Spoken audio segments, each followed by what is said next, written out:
Hello guys, আসসালামু আলাইকুম। আপনাদের মাঝে নিয়ে আসলাম টমেটো গাছ।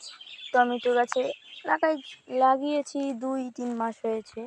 এই 2-3 মাসের আগে হয়ে গেছে অনেক টমেটো গাছ। টমেটো কিন্তু বড় হয়েছে, পেকেছেও দুটা। এই দেখেন গাইস, টমেটো পড়ে রয়েছে।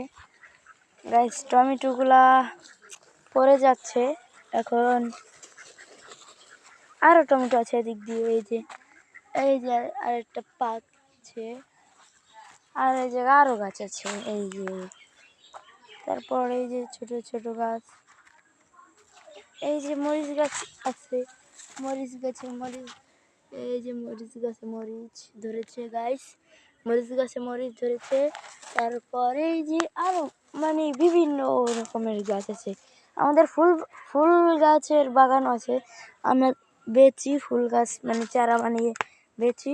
আর এটা হলো কাউ গাছ, ঠিক আছে? এটা কাউ গাছ, এটা হলো জলপাই গাছ, আর এটা হলো আম গাছ গাইস। আর এই যে টমেটো গাছ।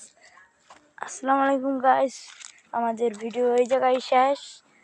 আসসালামু আলাইকুম। আপনাদের দোয়া এবং ভালোবাসায় আরও জানি ভিডিও ভালো মতন বানাতে পারি।